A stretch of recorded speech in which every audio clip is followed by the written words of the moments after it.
வாசிக்கலாம். லூக்கா 22, 61, 62. அப்பொழுது கர்த்தர் திரும்பி பேதுருவை நோக்கி பார்த்தார்.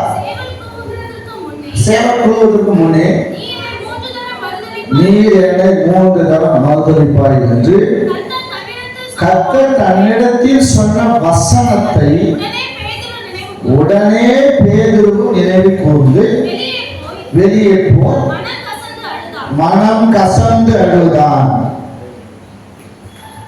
பேதுரு வெளியே போய் மனம் கசந்து அழுகிறார். இயேசு அவனை பார்த்த போது இயேசு பேதுருவை நோக்கி பார்க்கிறார். அப்பா, நான் தான் சொன்னேன், நீ கேட்டியா? நீ சேவல போறதுக்கு நீ 3 தடவை மறுதலிப்பேன்னு சொன்னனே அப்படின்னு உதாசீனம். அப்படியே அவன் மறுதலித்து இவரு எனக்கு அறியாது, இவரு தெரியாது, நான் அறியல, இவன் நான் பார்க்கல அப்படின்னு அவன் சபித்த பொழுது 3வது தடவை அதையும் அவன் சொல்லும் பொழுது சேவல் கூவிட்டு, சேவல் கூவும் பொழுது இயேசு பேதுருவை நோக்கி பார்க்கிறார். அவன் ரியாக்ஷனை பார்க்கிறார். அவன் எப்படி இருக்கான் அப்படின்னு பார்த்தவனே பேதுரு அவரை பார்க்கிறார். பார்த்து ஐயோ, ஏன்னா இவர் என்ன சொன்னாங்க அவன் கண்டுக்கல.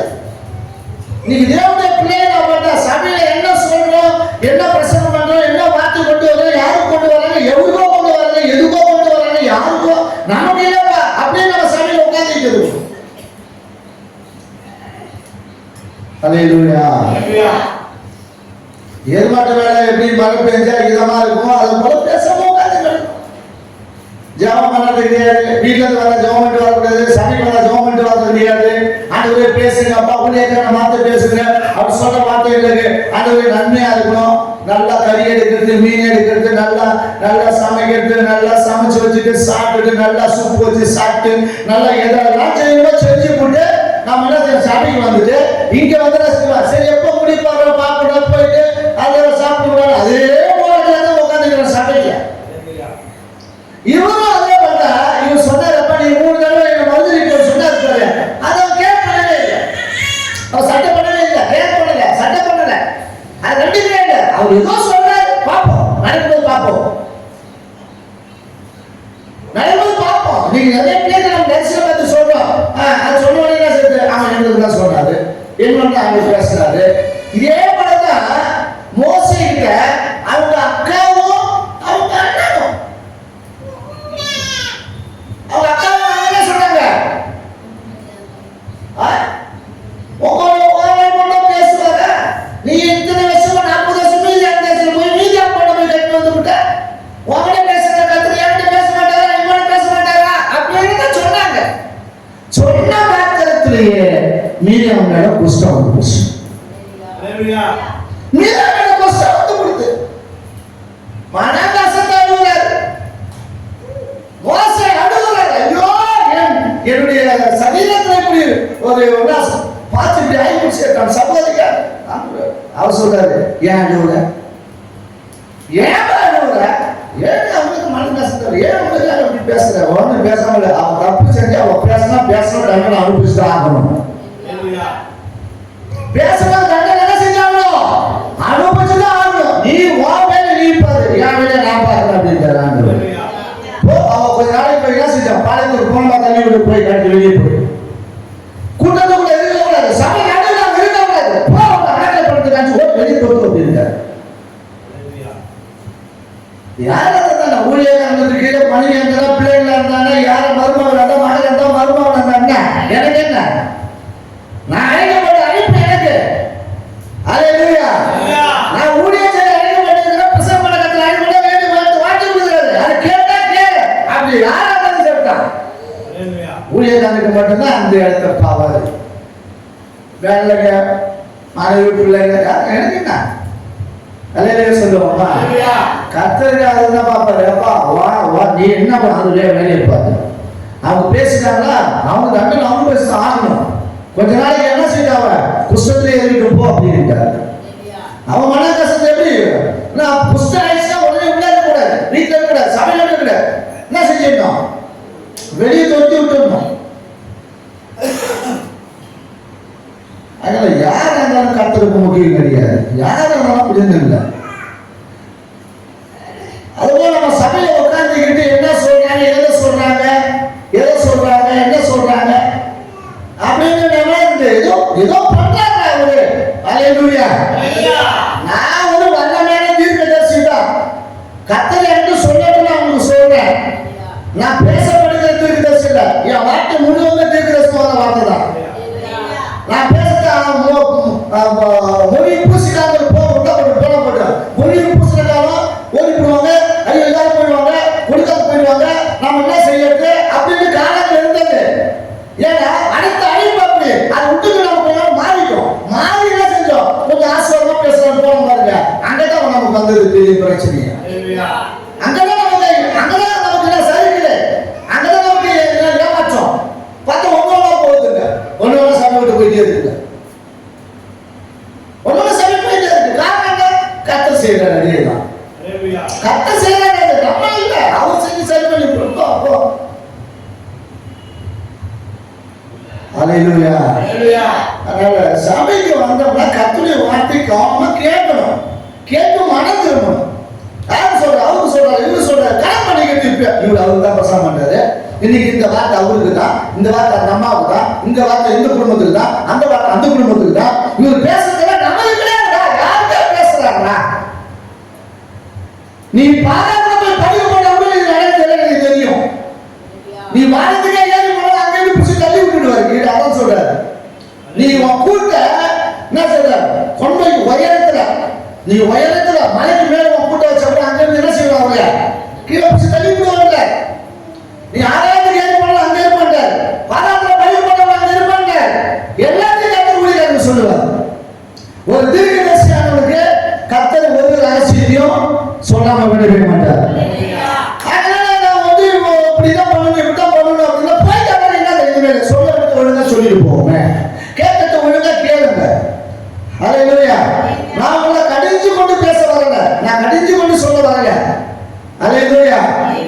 நான் அங்க இருக்கும்போது, நான் எங்க சபையில நான் இருக்கும்போது 200 பேர் 300 பேர் பேசும்போது இப்படிதான் பேசினேன். இந்த பிரசங்கத்தை கேட்டு எங்க பாசமா சொன்னாங்க, நான் சபையை ஆரம்பிக்கணும்னு எனக்கு தெரியாது, ஊழியக்காரன் வருவோம்னு எனக்கு தெரியாது, இப்படி சபையை நடத்தணும்னு எனக்கு தெரியாது. சபையில ஊழியக்காரனா இருக்கணும், அதே தான். நம்ம வேற தொழில் பண்ண நேரம் போக ஊழியத்தை செய்யட்டு, சமையல்காரத்தை செய்யட்டு, சமையல் வேலைகளை செய்யட்டு, ஊழியத்தை செய்யட்டு, ஊழியர்கள் அப்படித்தான் இருந்தோம். அப்படிதான் இருந்தோம். ஆனா அந்த அம்மா சொல்றாங்கன்னா இதெல்லாம் அது கூடி பேசுறாங்க, 4 பேர் கூட பேசுறாங்க. அவர் சபையில போய் பேசுறது, எனக்கு சபையும் இல்லை, நான் ஊழியத்துக்கும் வரல, ஊழியக்காரனும் இல்லை. ஆனா அவங்க என்ன சொல்றாங்க, நம்மள அவங்க சபையில போய் பண்ணிட்டாங்க போல. எப்போது நடக்கு? 97 நடக்கு. 96 திருமணம் பண்ணி வந்த ஒரு மாசத்துல நான் பிரசங்கம் பண்றேன். பிரசங்கம் நான் தான் அந்த பலிபீடத்தில் ஏறி பண்றேன். பாஸ்டர் என்ன செய்ய ஓசுக்கு போயிட்டார். அந்த பிரசங்கத்தை கேட்ட பாஸ்டர் என்ன செய்யறாங்க, நான் ஒரு சகோதரி கூட்டி வச்சு பேசுறாங்க. அவர் பண்ண அவங்க சபையில இருந்து நாம இப்ப புரியுதுல, வர போறோம், சபையில நடத்த போறோம், சபையில கட்ட, இதெல்லாம் நமக்கு ஒன்றும் தெரியாது. அது நம்ம லிஸ்டே இல்லை, நம்ம புரோகிராமே கிடையாது. தேவன் கொண்டு வந்தா செய்யணும், அதே தான். அல்ல சொல்லுவாங்க, தேவன் கொண்டு வந்தா செய்யணும். அதனால என்ன சொல்றோமோ, என்ன பேசுறோமோ, கர்த்தருடைய வார்த்தை என்ன வருதோ அதை செவி கொடுத்து கேளுங்க, கவனமா இருங்க. ஹல்லேலூயா. நாம எவ்வளவு பேர், நான் திரும்பி சொல்றேன், நாம எவ்வளவு பேர் இருக்கிறது முக்கியம் அல்ல, எவ்வளவு தூரம் நீ சத்தியத்தை கேட்கிற என்பதுதான் முக்கியம். நீ எவ்வளவு தூரம் உனக்குள்ள வசனம் கலந்து வருவதுதான் முக்கியம். பெரிய கூட்டம் வந்தா காணிக்கை நிறைய வரும். நான் காணிக்கை சாப்பிட்டு போட்டேன்னா பேசுறது இன்னைக்கு நிறைய வருது. அதுக்கப்புறம் நான் பேசிட்டு போயிடுவேனாக்கா, நாளைக்கு நானும் நடந்துட்டு போய் நீ நடந்துட்டு போக கூடாது, நானும் பதத்துக்கு போய் நீ பதத்துக்கு போக கூடாது. இருக்கிற மக்கள் கொஞ்சம் பேர் இருந்தாலும் வசந்த கேளுங்க. அவருக்கு இவருக்காக பேசுறாரு. இந்த பஸ்ல இப்படிப்பட்ட மைண்ட் செட்டப் உங்களுக்கு இருந்தா அந்த பஸ்ல கிளியர் பண்ணுங்க, சரி பண்ணுங்க. இது பிசாசு கொண்டு வருது திட்டம். ஏன்னா நான் மன கசந்து அழுவோம். எப்போ இயேசு சொன்னார், நீ 3 தடவை என்ன மறுதலிப்ப. அப்ப இவர் அவரை பார்க்கிறார், அவர் இவரை பார்க்கிறார். அடுத்து இந்த மனம் கசந்து. அதை போல வசனம் நமக்குள்ள வரும்போது சபைக்குள்ள இருக்கிற மக்களுக்கு மன உருக்கம் இருக்கணும், ஒரு தெளிவு இருக்கணும், ஒரு மாற்றம் இருக்கணும். இன்னைக்கு கேட்கிற வசனம் நம்ம வாழ்க்கையில எவ்வளவு மாற்றத்தை கொண்டு வருவது நம்ம பார்க்கணும். நான் ஒவ்வொரு நாளும் வேதத்தை படிக்கிறேன்னா சில நேரத்தில் கண்ணீர் விட்டு அழுவோம். வேதத்தை படிக்கும் போது கண்ணீர் வரும், அழுவோம், மனதுருக்கம் வரும், ஜெபம் பண்ணுவோம், உடனே துக்கம் வரும். ஏன்னா இந்த வசனம் பேசணும். இது பேசுகிற வார்த்தை நம்மளோட கூட, இவர் பேசுகிற தெய்வம். வசனத்தை வேதத்தை படிக்க நம்மளோட பேசுவாங்க. நம்ம இறுதியை என்ன செய்யும்? கழி பார்ப்பார், நம்ம இறுதியை பூரி பார்ப்பார், நம்ம இறுதியை ஒரு வேலை என்ன செய்வாரு? முறுக்குவார், கலங்கரை கண்ணீர் பிடிக்க வைப்பார். அதான் பேசுறது. அப்ப இன்னைக்கு நம்ம அப்படி என்ன செய்யணும்? நம்ம சபையில ஒழுங்கா உட்கார்ந்து இருக்கணும், சபையில ஒழுங்கா உட்காரணும், ஆளுக்கு ஒழுங்கா வரணும். இதெல்லாம் நம்ம விட்டு விட்டது. நாம என்ன செய்யறோம்? யாரையாவது ஒருத்தவங்களை பத்தி பேசுறாரு அப்படின்னு நாமளே கற்பனை பண்ணிக்கூடாது. பேர் என்ன செஞ்சாரு? இயேசு பேதுருவை பார்த்தா, பேதுரு இயேசுவை பார்த்தா. சொல்லுங்க சொல்லுங்க. நான் நிறைய சொல்றேன் உங்ககிட்ட. இயேசு பேதுருவை நோக்கி பார்த்தார், பேதுரு இயேசுவை நோக்கி பார்த்தார்.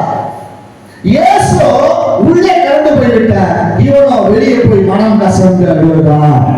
ஐயோ இப்படிப்பட்டவர் அப்படியே சொன்னாரு, அது என் மனம் மண்டையில ஏறாது. சில மனம் மண்டையில சபையில பிரச்சனை ஏறாதுன்னா சித்தி நடக்குது.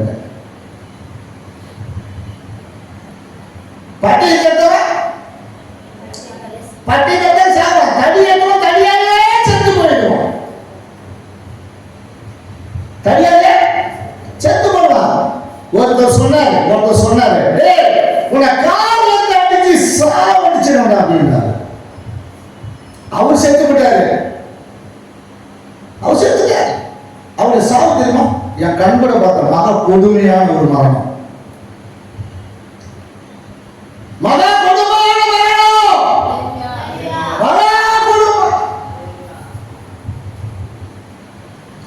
நாக்கு கேன்சர் வந்து நாக்கு துண்டாகி, நாக்கு கேன்சர், அப்படிப்பட்ட கேன்சர், கிட்ட நிற்க முடியாது, அவ்வளவு வாசனை, அவ்வளவு நாக்கு.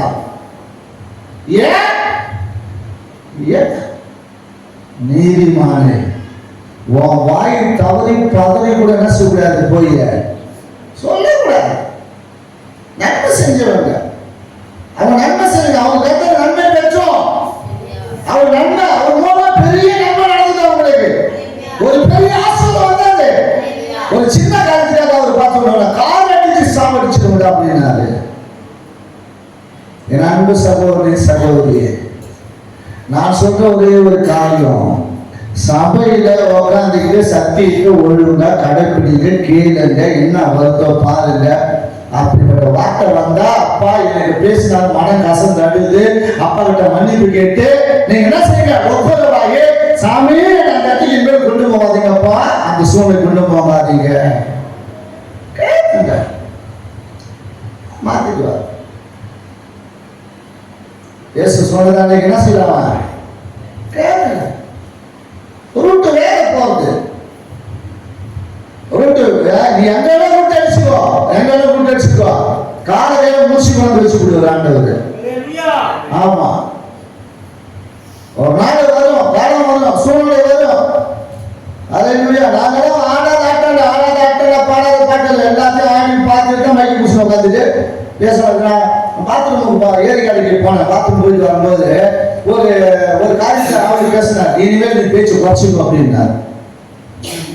பேச்சு குறைச்சிக்கோ, தேவையில்லாத மனிதரோட நீ பேசும்போது எதையும் துணிக்கிறமா நீ பேசாத அப்படின்ட்டு வந்துட்டே இருக்கிறேன். வரும்போது ஆடியான ஒரு மனத்துல தேவையில்லாத மனுஷங்க, தேவையான மனுஷங்க குறைச்சிக்கணும், பேசுறத குறைச்சிக்கணும். நண்பான தேவ பிள்ளைகளே, நான் உங்களுக்கு ஒரு காரியத்தை நான் மிக மன தாழ்மையோடு சொல்றேன். மனம் கசந்து அழ வேண்டியது வந்துருக்கோம். கிடைக்காது, கிடைக்காது, எவ்வளவு பிரயாசப்படாது கிடைக்காது. அதுல சமாதானம் இருக்காது. கிடைக்கும், அதுல சந்தோஷம் இருக்காது. கிடைக்கும், அதுல மகிழ்ச்சி இருக்காது. கிடைக்கும், அது உனக்கு சந்ததிகளுக்கு பூரணமா இருக்காது. அதோ ஏதோ ஒரு இடத்துல என்ன செஞ்சுக்கூடாது, தீமையாவே நீக்கும். ஆகினால தடி எடுத்தவன் தடி தான், பட்டயத்தை எடுத்தவன் பட்டயம் தான். சினிமா கொட்டாயில மருமகனின் சினிமா கொட்டாயில விழுப்புரம் சினிமா கொட்டாயில திருமணம் நடந்து என் மகளுக்கு அண்ணா மகளுக்கு அவரு மருமகம், அவரு பயங்கரமான ரவுடி விழுப்புரத்துல. ஆனா திருமணம் சினிமா கொட்டாயில வெட்டப்பட்டு சேர்ந்தார். திருமணம் நடந்தது சினிமா கொட்டாயில, மரணம் நடந்ததும் சினிமா கொட்டாயில. ஏன்? பட்டயத்தை எடுத்து. அப்பதான் நான் முதல் லட்சியம் எடுத்து, அப்பதான் எனக்கு வந்து மோட்சம் கொடுக்குறான். அந்த நேரத்தில் போய் அவர்கிட்ட கொடுக்குறேன், மாப்பிள்ளை இந்த போல இருக்கு மருமகன் என்ற. அவர் சொல்றாரு, அவர் என்ன 4 வயசு மூத்தவர், 3 வயசு, அவர் 4 வயசு நான் கீழே. அப்போதைக்கு எனக்கு எவ்வளவு வயசு இருக்குன்னா 20 வயசு இருக்கு, அவருக்கு ஒரு 23 24 வயசு இருக்கும். அவர் சொன்னாரு, இல்ல மாமனார் அதெல்லாம் ஒண்ணு பார்த்துக்கலாம் அப்படின்ட்டாரு. நான் சொன்னேன், இல்ல ஏசு அதெல்லாம் விடு பார்த்துக்குவோம் அப்படின்ட்டாரு. சொல்லி மறுநாள் சினிமா கொட்டாயில வெட்டப்பட்டு சாகுறாரு. வெட்டப்பட்டு சாகுறாரு. ஏன்? பட்டயத்தை எழுந்தவன் பட்டயத்தை அவனுக்கு என்ன உண்டு? சாவு உண்டு. துணிக்கிறவா இயேசு அறிந்து தெரிஞ்சது, துணிக்கிறவா இப்ப தடி எடுக்கலன்னு சொன்னா மறைஞ்சது பின்னாடி எவ்வளவு அடிச்சுட்டு போயிடுவான். அதே தடி பேசும். நீ என்ன வார்த்தை உண்டோ அந்த வார்த்தை தான் உனக்கு. பட்டயம் போல எவ்வளவு வீச்சு வார்த்தையில வீசோ அது உனக்கு வாழ்க்கை திரும்ப நடக்கும். ஏசாயா என்ன செய்யலாம்? நாம் வாசிப்பது ஏசாயா நாம் வாசிக்கிறோம். இசைக்கு என்ன செய்யலாம்? மன கஷ்டம் தருவலாம். மரணம் வந்துருச்சு, நேரிட்டது. மரணம் நேரிட்டது, நான் குறிக்கப்பட்டாச்சு. என்ன செய்வார்? போய் மன கஷ்டம் தருவோம் சொல்லி நன்மையெல்லாம் சொல்லி எழுந்து கேட்க. அவன் நன்மை செஞ்சான், தேவனுக்கு செம்மையானதை செஞ்சான். விக்கிரம் கோபம் என்ன செஞ்சான்? விக்கிரம் தேசத்தை ஒருவட்டான், தேசத்தை சுத்தப்படுத்தினான், தேசத்தை பரிசுத்தப்படுத்தினான். அது கத்திரியை பாரு விடாது, செம்மையா இருந்தது, அது நன்மையா இருந்தது. அதனால என்ன செய்யலாம்? போய் அப்பாட்ட போய் அழுகுறான், போய் சிவத்தை குடிச்சிட்டு அழுகுறாரு. ஐயோ ஆண்டவரே, நான் இப்படி எல்லாம் செஞ்சப்பா, உனக்கு நன்மையும் செம்மையானதா செஞ்சேன் அப்படி அழுகுறாரு. அழுத உடனே என்ன செய்யற? அப்ப உடனே மனம் இறங்குறாரு. இறங்கி தீர்க்க தரிசிட்ட சொல்றாரு, போய் அவங்கள சொல்லு, நான் 15 வருஷத்துல கூட்டுவேன், 3ஆம் நாள் அவன் தேவனுடைய ஆலயத்துல போய் நிற்பான்னு சொன்னார். அதையே சொல்லுவானா? அதே போல அவங்க என்ன செய்ய 3ஆம் நாளே போனா என்ன செஞ்ச? போய் ஆலயத்துல நின்னா கத்தர் அவனுக்கு ஆயுஷ்மான்ல 15 வருஷம் கூட்டி கொடுத்தார். அப்ப தேவனுடைய பிள்ளைங்க மன கஷ்டம்னு சில நேரங்களில் கத்தர் சமூகத்துல நம்ம ஒப்புக்கொள்ளணும். காசு இருக்கு, எல்லாம் வெளியிட்டு வரலாம், காசு எல்லாம் வெளியிட்டு வந்துடலாம். கொஞ்ச நேரம் தான் வெல்ல முடியும், கொஞ்ச நேரம் தான் வெல்ல முடியும். அவன் என்ன செஞ்சா? காசு இருந்தது, பணம் இருந்தது, பொருளாதாரம் இருந்தது, எல்லாம் செலவாகி போச்சு. எல்லாம் செலவு. மருத்துவ போல நமக்கு சுகம் கிடைக்க மாட்டா இருக்கும், மருத்துவம் நமக்கு எல்லாம் சுகம் கொடுக்க மாட்டா இருக்கும், காசு கொடுக்கணும் அப்படிதான் இருக்கும். ஆனா கர்த்தருடைய சிச்சை தான். ஆனா அவர் விட மாட்டார். அவருடைய கோபம் மேல பத்தி எரிய ஆரம்பிச்சிருச்சுன்னா அவர் விட மாட்டார். அவங்க என்ன செஞ்சாரு? பூசு பண்ணிட்டே இருப்பார். எல்லாருமே அடக்கி அடக்கி அடக்கி அடக்கி அடக்கிட்டு வரலாம். ஆனா அவர் பூசு பண்ணிட்டே இருப்பார். எவ்வளவு செலவு பண்ண செய்யலாம், குறைக்கலாம். ஆனா அவங்க சொல்றாரு, நீ குறைக்கிறியாப்பா, என் சமூகத்துக்கு வரல, நீ என்ன தேடல இல்ல. அவங்க செய்யற அப்படி பூஸ்ட் பண்ணிக்கிறார். கத்திரி வார்த்தை எது பாருங்க? மனம் திரும்பு. அப்போது ஒரு ராஜ்யம், பல்லவ ராஜ்யம் உனக்கு பல்லவ ராஜ்யம் சமீபமா இருக்கு. அத பாரு, கத்திரி வார்த்தை சொல்றது பாரு. ஏசா ஏசா ஏசா ஏசா நீ மகாதே சொல்ல போயிருக்கான். பாவம் சுத்திக்கிட்டே கிடக்கிறாரு, ஒண்ணும் சுத்துறாரு சுத்துறாரு சுத்துறாரு. இப்ப தண்ணி எடுத்து அடிக்க ஆரம்பிச்சுட்டாரு. போய் சிரிப்பா வந்தா, அழகா சிரிக்கிறதா, ஒண்ணுமே தெரியல. ஏசா கதை சொல்லும்போது ஏசா சுத்திக்கிட்டே இருந்தாங்க. அந்த ஏசா கதை தான் பிரச்சனையை உருவாகுது.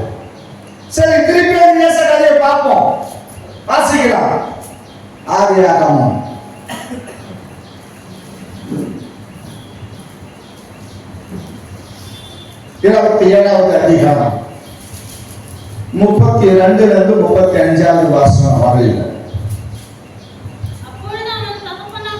அப்பொழுது அவன் தகப்பனாகிய ஈசாக் நீ யார் என்றான். யார் சொன்னது இது?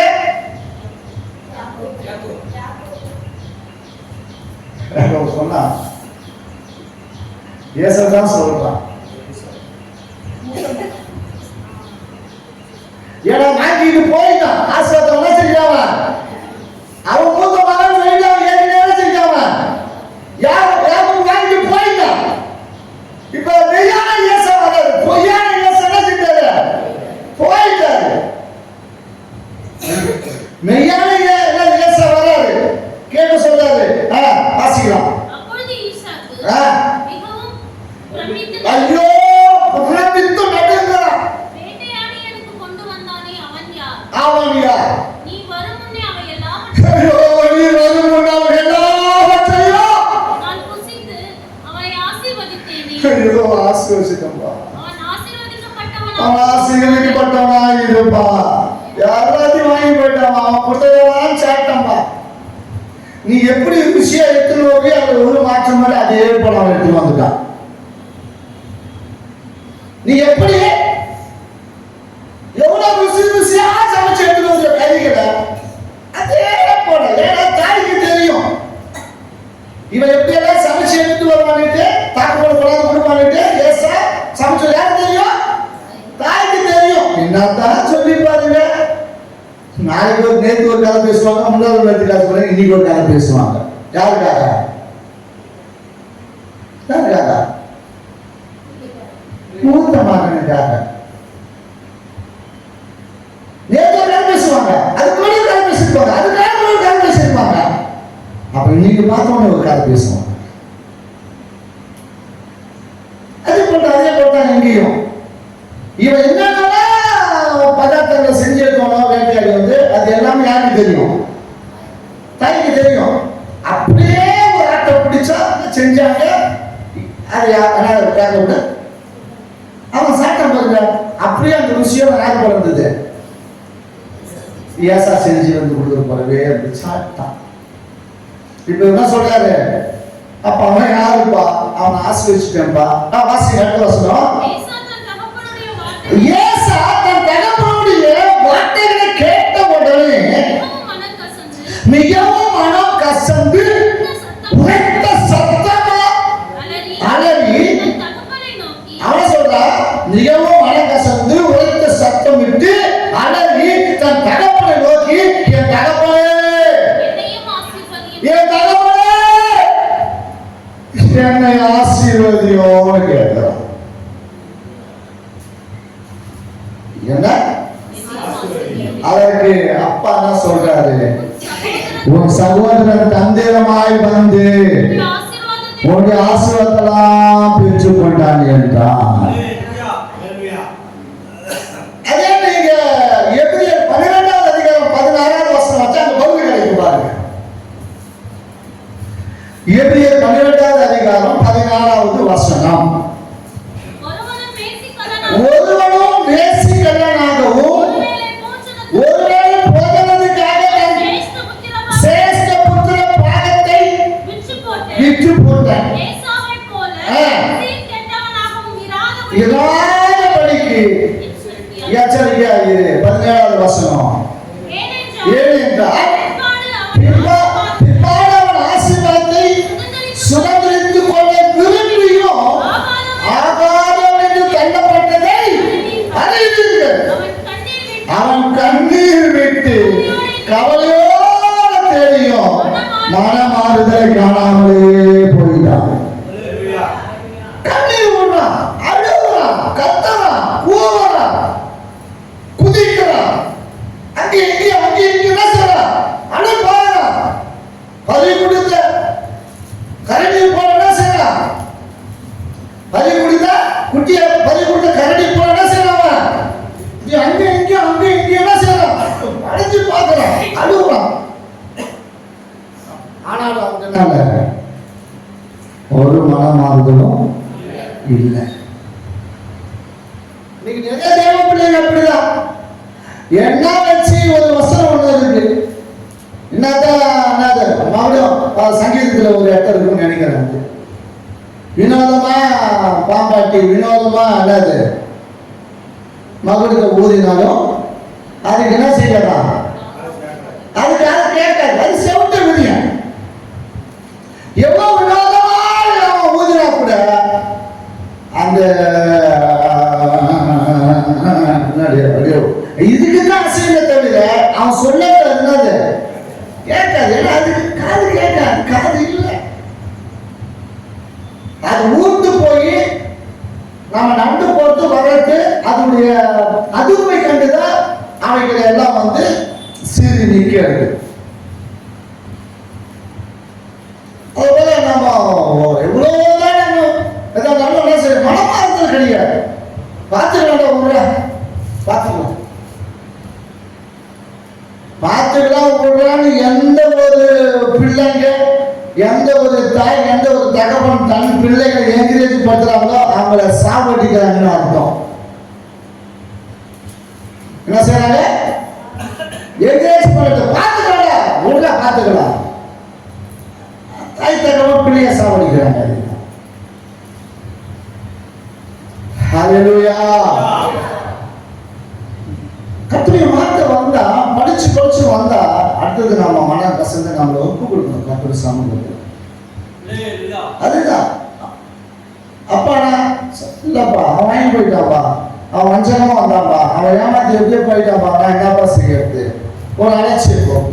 ஏன் நல்லா விட்டு சாப்பிட்டு கண்ணும் தெரியல, சொல்றதும் காது வாங்க தெரியாது, சொல்றது காது வாங்க தெரியாது, கண்ணும் தெரியல. அவர் நாக்கு மட்டும் வயசானா கூட என்ன ருசியா சாப்பிட்டு போயிட்டே இருக்க வேண்டியதான். அப்படி நாம இருக்கக்கூடாது. நாக்குல வந்ததெல்லாம் பேசுறது, நாக்குல நரம்பு அதாவது எலும்பு இடத்தெல்லாம் வந்ததெல்லாம் நம்ம பேசக்கூடாது. அலையிலேயே சொல்லுவோமா? அப்படி நம்ம கவனமா இருக்க வேண்டும். ஹல்லேலூயா. ஏன்னா கர்த்தரே மனஸ்தாபம் பண்றாரு. ஏன் இதெல்லாம் உண்டாக்குற, ஏன் இதெல்லாம் கொடுத்த, ஏன் இதெல்லாம் செஞ்ச, கர்த்தரே மனஸ்தாபப்படுற. நீங்க ஆதியாகமம் 6வது அதிகாரத்துல 6-7 வசனத்தை வாசிக்கும் பொழுது கர்த்தரே மனஸ்தாபம் பண்றாரு. ஏன்பா உங்களை இப்படி உண்டாக்குற, ஏன் உங்களை இப்படி சிருஷ்டிக்கிற? ஆதியாகமம் 6வது அதிகாரம் 6-7 வசனம். தாம் பூமியிலே மனுஷனை உண்டாக்கினதுக்காக கர்த்தர் மனஸ்தாபப்பட்டார். அது அவர் இருதயத்துக்கு எப்படி இருக்கு? விசனமா இருந்தது. அப்பொழுது கர்த்தர் நான் சிருஷ்டித்த மனுஷனை பூமி மேல் வைக்காமல் மனுஷன் முதல் கொண்டு மிருகங்கள், ஊர் பிராணிகள், ஆகாயத்து பறவைகள் நீக்கிரகம் பண்ணுவேன். நான் அவர்களை உண்டாக்கினது எனக்கு மனஸ்தாபமா இருக்கிறது என்று சொன்னார். ஹல்லேலூயா சொல்லுமா? ஹல்லேலூயா சொல்லுமா? அப்போ தேவனாகிய கர்த்தர் மனுஷன் முதல் கொண்டு தான் உண்டாக்கினது போது எல்லாம் தீட்டு போட்டு போச்சு.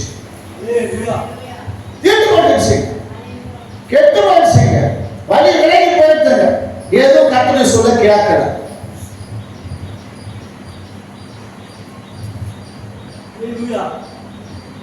சொல்றது புரியுதா உங்களுக்கு? புரியுதா? கேட்கா? காது கேட்கா?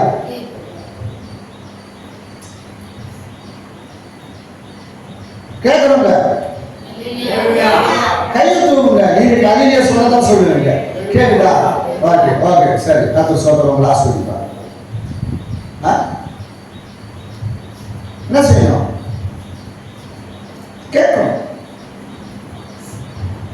ஆண்டவர் மனசு நம்ம வாழ்க்கை பார்த்தா ஆண்டவரே மிக பண்ணாவா அழுவுறா, அவரே அழுவுறாரா உங்களை என்னையும் பார்த்துட்டு.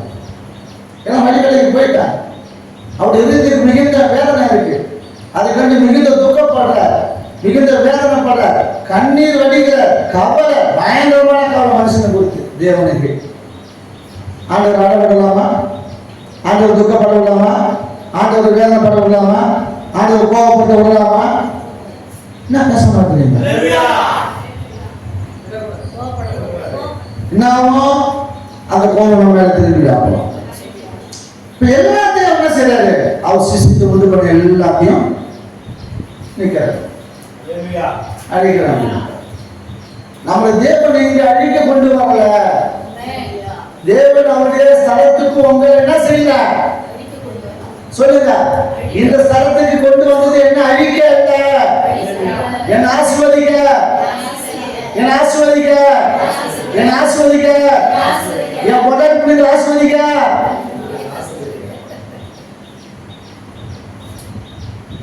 சொல்ல பொண்டாட்டினாக்கா கணவன் வரும், கணவன் சொல்லுங்க, நீங்க பொண்டாட்டின்னு சொல்லுங்க, இல்லைன்னா அண்ணன் தம்பின்னு சொல்லிட்டு போகலாம். என்ன இப்ப கொண்டு வந்ததுக்காக ஆசீர்வாதிக்காங்க. உன்னை வெறுமையா என்ன பண்ணுறாங்க இல்ல, ஒழுங்கா உட்காந்து 1 மணி நேரம் உட்காந்து கேளு, 2 மணி நேரம் 2 மணி நேரம் ஆராதனை பசு ஒழுங்கா சமையல் வந்து உட்காரு, ஓடத்தை நிறுத்து. ஹல்லேலூயா. உன்னால 10 மணிக்கு வர முடியலையா? சரி 10 மணிக்கு வர முடியா? சரியா 10 மணிக்கு சமையல் வந்து உட்காரு. இயேசு நாமத்தை நாளை முதல் கொண்டு அடுத்த ஞாயிற்றுக்கிழமை முதல் கொண்டு ஞாயிற்றுக்கிழமை செய்யற அத்தனை சூறு புழுவாய் போகாதாக, கறிகளை நாளை போகாதாக, சூப்பரெல்லாம் பழைய பார்த்து பிசாச போகாதாக. சூப்பர் செஞ்சு கறி செஞ்சு மாடு செஞ்சு மாடு ஆடு, இந்த மாடு ஆடு அந்த நாட்களை எடுத்து வந்த உயிரோட வருவதாக. கோழி ஆடு மாடு தண்ணி பீப் ஒருவர் தண்ணி ஒருவர் காற்று ஒருவர் ஏதோ உயிரோடு வருவதாக, நாட்டை எடுத்து போவதாக. ஞாயிற்றுக்கிழமை போய் கறி அடிக்கிட்டு அன்னைக்கு தான் அந்த லீவு கிடையாது. ஏசி எடுத்துட்டு வந்தா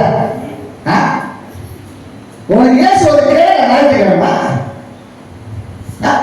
ஏசு ஒரு கேடா? ஏன் வந்து யார் உன்னை அப்படி யார் தடி எடுத்து அடிக்கிறது? ஞாயிற்றுக்கிழமை சாப்பிட்டு உட்காந்து அப்படின்னு கறி எடுத்து ஆடு சொல்லணும், மாட்டுக்கு சாப்பிடணும், ஆட்டுக்கு சாப்பிடணும், கோழி ஆகணும், பள்ளி ஆகணும்னு சொன்னா ஏன் சாப்பிட்டு வர?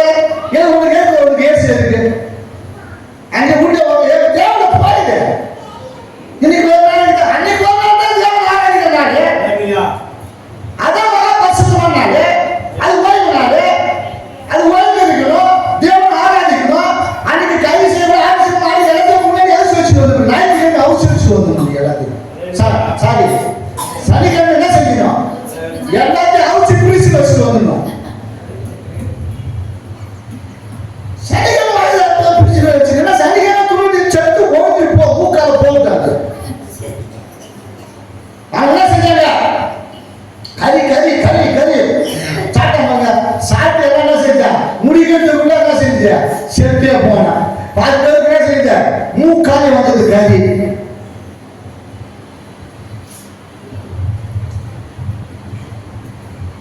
பேசாம ஒரு அழில சொல்லணும். நீங்க மோசமா பாஸ்டர் இருக்கீங்க, நம்ம கறிகளை வேலை செய்யறாங்க. ஹல்லேலூயா. கர்த்தருக்கு ஸ்தோத்திரம். ஏன்னா நம்ம ஆராதனை எல்லாம் ஆவிக்குரிய ஆராதனை இருக்கு சிஸ்டர். தேவன் நம்மளை அழிக்க இல்லை. ரோமர் 12:1-2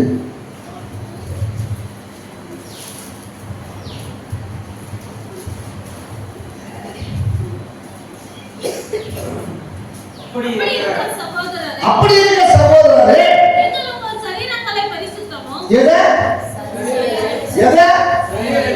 சரீரம் என்ன? உடம்பு நம்ம சட்டை போடுறதுனால அந்த உடம்பு. ஹல்லேலூயா. எதற்காக இந்த உயிர் முதல்ல ஓடி கிடப்பது? எதற்காக? மாட்டுக்கறி சாப்பிடுறதுக்காக.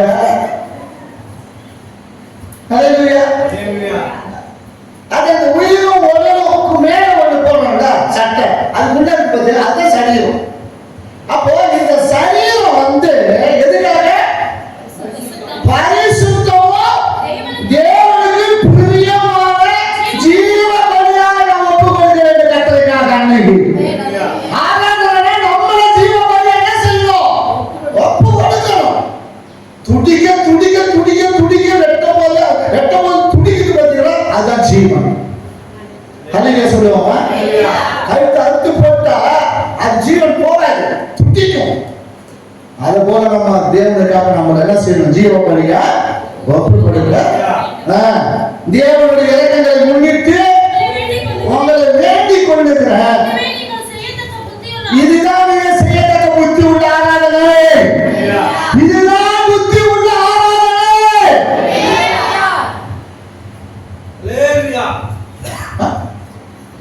நம்மள ஜீவ பலியாக ஞாயிற்றுக்கிழமைன்னா என்ன செய்யணும்? 10 மணிக்கு 10 மணிக்கு சமையல உட்கார என்ன செய்யணும்?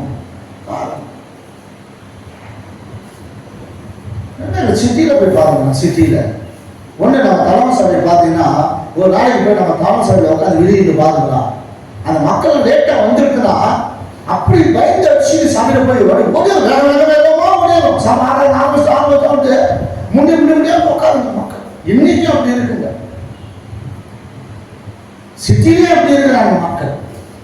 ஆனா கிராமத்தில் நமக்கு எல்லா சௌகரியம் கிடைக்கு. எவ்வளவு ஸ்பெஷல் நமக்கு, எவ்வளவு சௌகரியம் இருக்கு.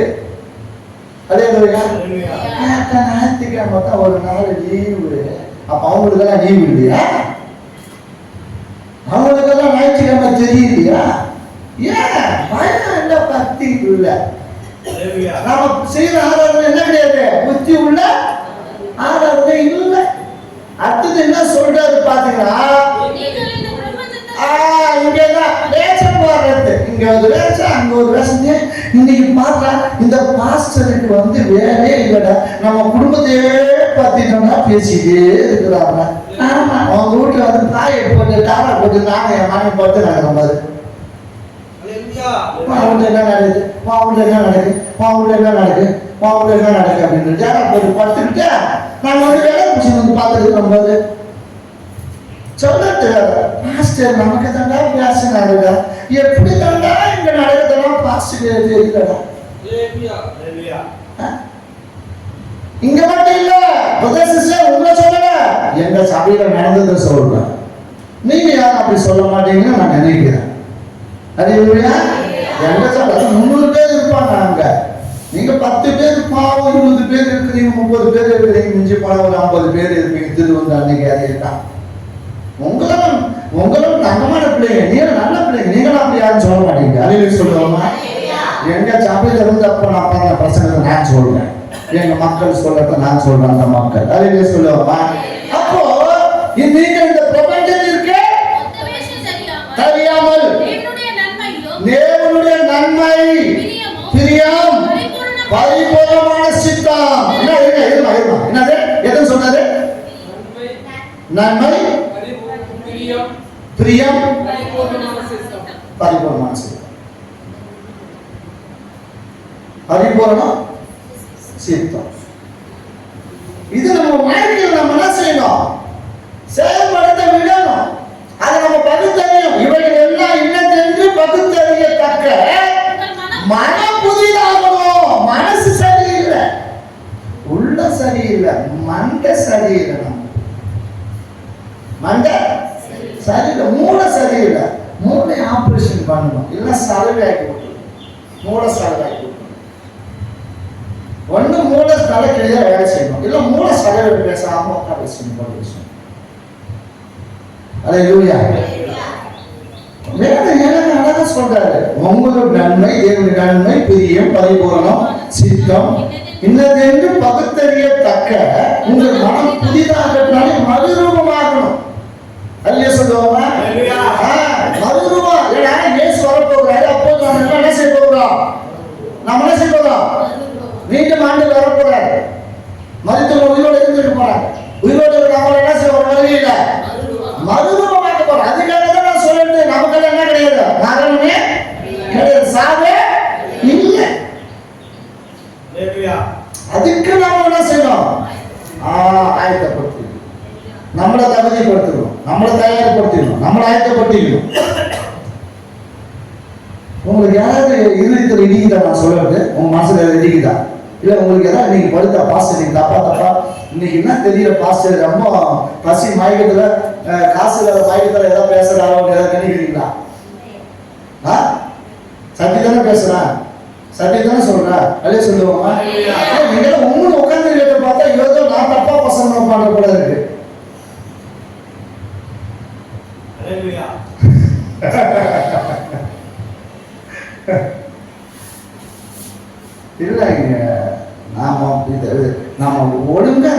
கேட்டா நம்மளை போல ஆசீர்வதிக்கப்பட்டவங்க யாருமே இருக்க. நான் உங்களுக்கு 4 ஆசீர்வாதம் சொல்றதுனால ஒன்றும் எனக்கு ஒன்றும் குறைஞ்சிட்டு போறது கிடையாது. அல்லேலூயா. நான் இழந்துட்ட அதை புத்தகத்தை இழந்து போயிட்டு உட்கார்ந்துருக்கிறேன், அதை இழந்துடாத. அல்லேலூயா சொல்லுவோமா? அதாவது இருக்கிற ஆசீர்வாதத்தை விட்டு விட்டு மன கசந்து அழுகிறதுனால ஒரு பயனுமே இல்லை. என்ன சொல்றாரு? இருக்கிற ஆசீர்வாதத்தை தேவன் நமக்கு கொடுத்தது, தேவன் நமக்கு ஆசீர்வாதத்தை கொடுத்தது, அதெல்லாம் விட்டுட்ட பிறகு, அந்த ஆசீர்வாதத்தை விட்டுட்ட பிறகு அதன் பிறகு நம்ம மனம் கசந்து துக்கிட்டு ஆண்டவருடைய அழகை கேட்கறதுனால ஒரு பயனும் இல்லை. அதை பயன்படுத்திக் கொள்ளணும், அதை பிரயோஜனப்படுத்திக் கொள்ளணும். என்ன செய்யணும்? ஆமா. நீங்க 1 சாமுவேல் 1ஆவது அதிகாரத்துல நீங்க 10-11வது வசனத்தை அவள் போய் மனம் கசந்து மிகவும் அழுது கர்த்தரை நோக்கி விண்ணப்பம் பண்ணி, சேனைகளின் கர்த்தாவே, தேவரீர் உம்முடைய அடியாரின் சிறுமையை கண்ணோக்கி பார்த்து உம்முடைய அடியாரை மறவாமல் நினைத்தருளி உம்முடைய அடியாருக்கு ஒரு ஆண் பிள்ளையை கொடுத்தார். அவன் உயிரோடு இருக்கும் சகல நாளும் நான் அவனை கர்த்தருக்கு ஒப்பு கொடுப்பேன். அவன் தலையின் மேல் சவரன் கத்தி படுவதே இல்லை என்று ஒரு பொது தடை பண்ணினான். கரண்டு தட்டி மனிதப்பட்ட ஊரபாட சாந்தாரபா விகாந்தாரபா. அப்போ மனம் கசந்து அவனை செஞ்சாங்க, அழுதாங்க. இப்படி ஒரு மனதுக்கு நம்மகிட்ட இருக்கா? இப்படிப்பட்ட மனதுக்கு இருக்கா? இப்படி நம்ம மன கசந்து அழுகுறோமா? மன கசந்து நம்ம ஏதாவது இப்படி ஏதாவது பண்றோமா? நாம எதாவது அழுகுறோமா? நாம அவங்க அதை சொல்லிட்டாங்க, இதை சொல்லிட்டாங்க, அதை அப்படி பேசிட்டாங்க, இவங்க இப்படி பேசுறாங்க, அதே தான் பேசிட்டு இருக்கிறோம். அதே பேசி பேசி பேசி பேசி என்ன செய்யறோம்? நாம காலங்களை நம்ம என்ன செய்யறோம்? கழிச்சிடுறோம். அதே பேசி பேசி பேசி பேசி நாம என்ன செஞ்சுக்கிறோம்? அதை மறக்க மாட்டோம். அதே பேசி பேசி பேசி பேசி இன்னும் நம்ம தான் வேதனை நடந்துக்கிட்டு, நாம தான் துக்கப்பட்டு, நாம தான் கண்ணீர் வச்சுக்கிட்டு, இன்னும் நம்ம சமாதானம் கேட்டு, நம்ம சமாதானம் என்ன செய்யுது? மேலும் மேலும் மேலும் மேலும் நமக்கு என்ன செய்யுது? கேட்டுதான் போகுது.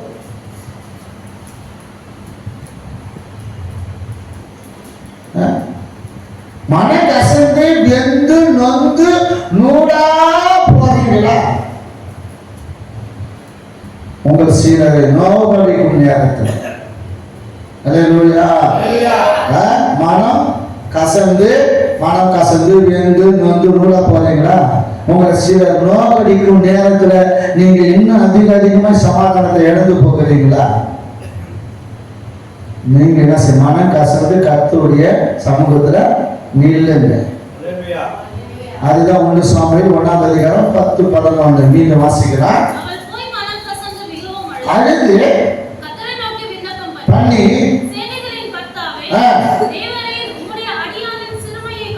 கண்ணோக்கி பார்த்து நினைத்தபடி கொடுத்தார்.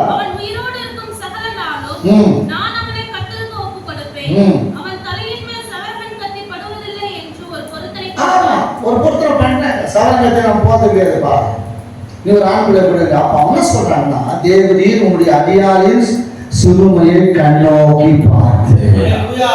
இப்படி அவங்க மனம் கசந்து அழுது கர்த்தருடைய சமூகத்துல தன் இருதயத்தை ஊற்றி என்ன செய்யறாங்க? அவங்க விண்ணப்பம் பண்றாங்க, வேண்டுதல் பண்றாங்க, ஜெபம் பண்றாங்க. சூழ்நிலை சரியில்லையா? அவங்க பார்த்து அவங்க நம்மளை கேவலமா தான் பேசுவாங்க, அவங்க நம்ம நோக்கடிக்க பேசுவாங்க, நம்ம நூலா போற அளவுக்கு விடவே மாட்டாங்க.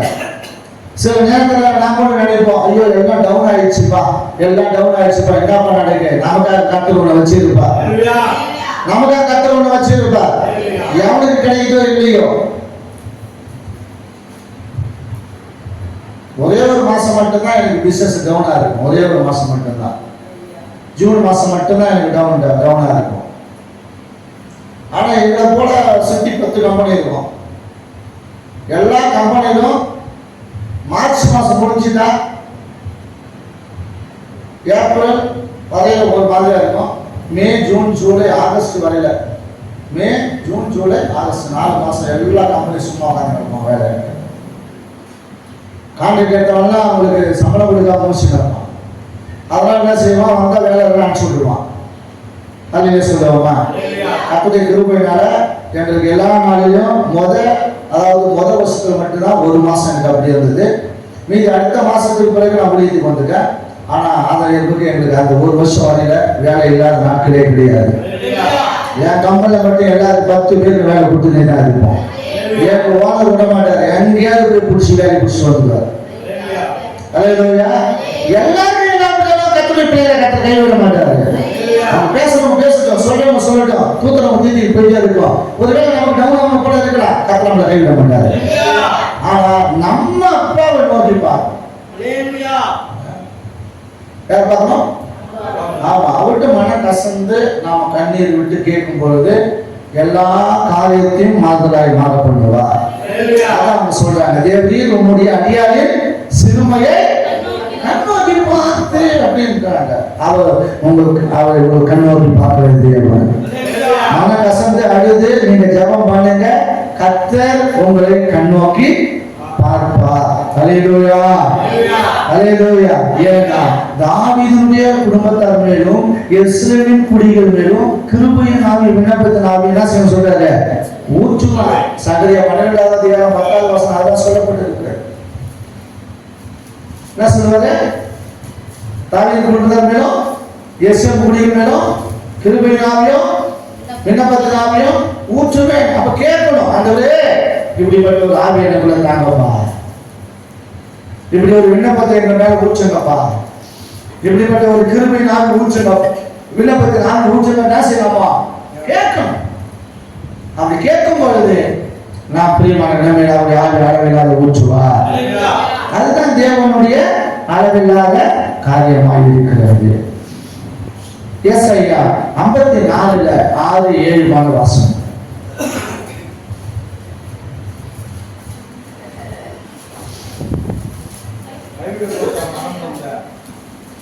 கைவிடப்பட்டு மனம் நொந்தவளான ஸ்திரியை போலவும் இளம் பிரயாணத்தில் விவாகம் செய்து தள்ளப்பட்ட மனைவி போலவும் இருக்கிற உன்னை கர்த்தர் அழைக்கிறார் என்று ஆமென். அல்லேலூயா. அடுத்த வசனம், வெண்மைப்போது உன்னை கைவிட்டேன்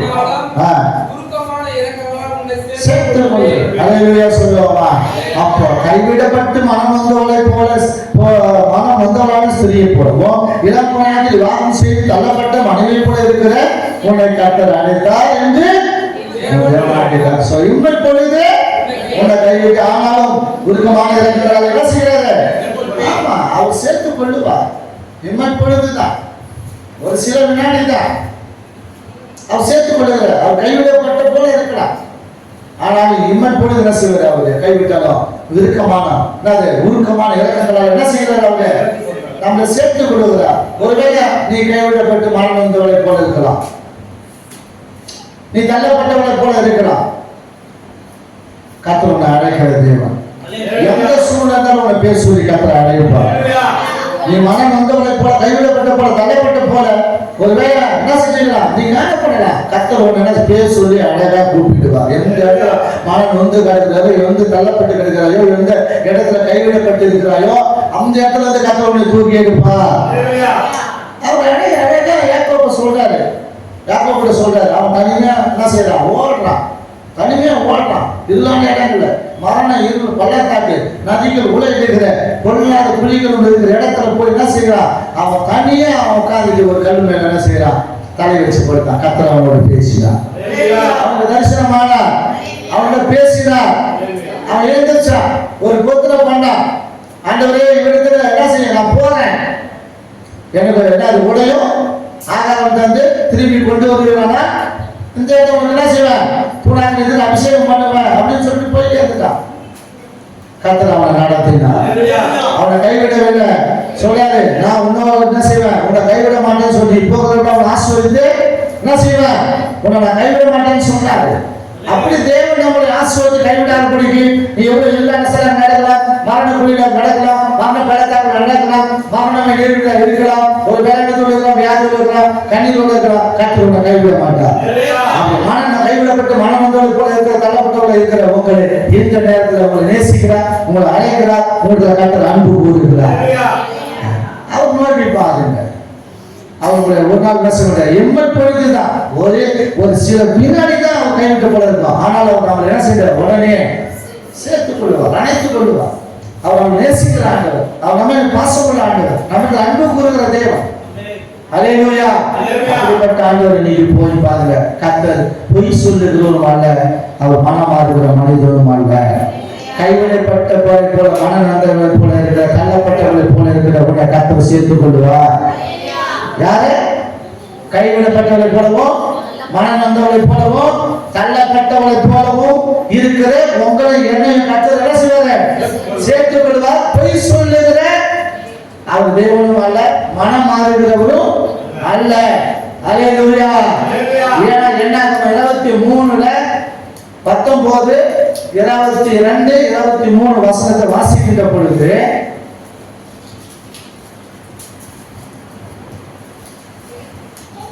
என்னாகும் 23 19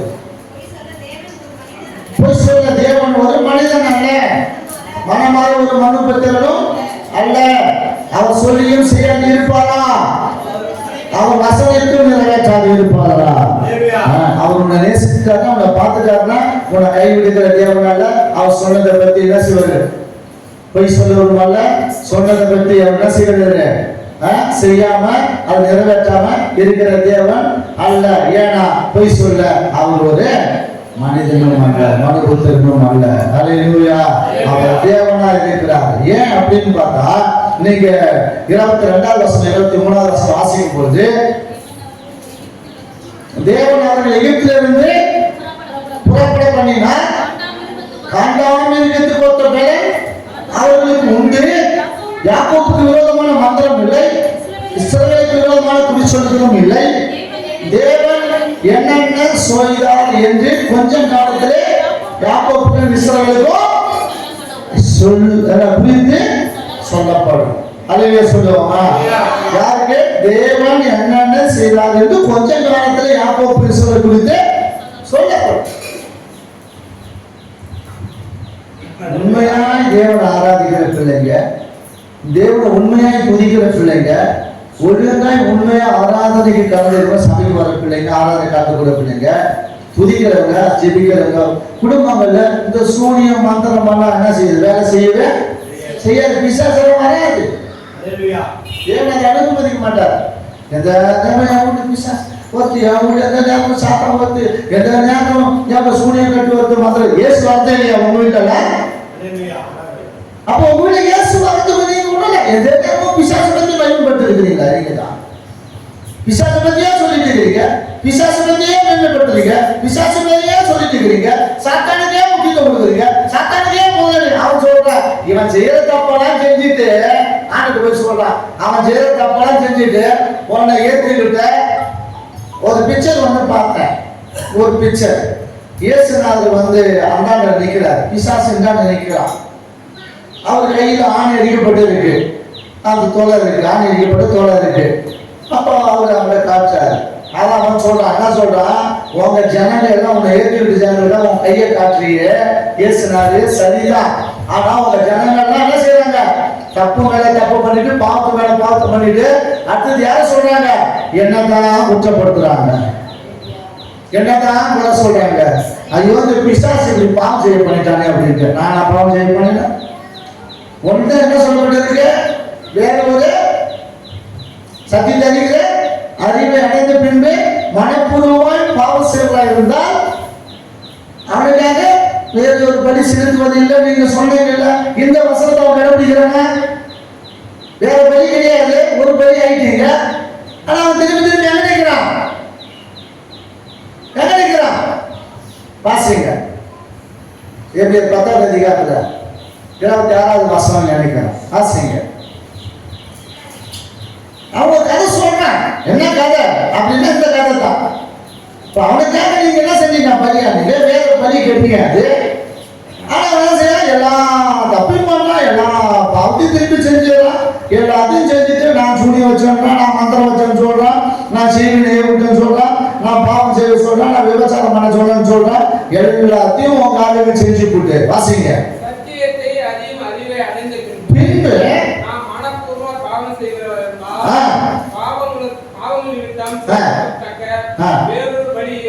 இராமல் நியாயத்தீர்ப்பு வரும் என்று பயத்தோடு எதிர்பார்ப்புகளும் விரோதியை பற்றியும் கோபாக்கில் தான் வரும். ஏன் கோபாக்கில் உண்டாக்கி இருக்கிறார்? நியாய தீர்ப்பு தான்.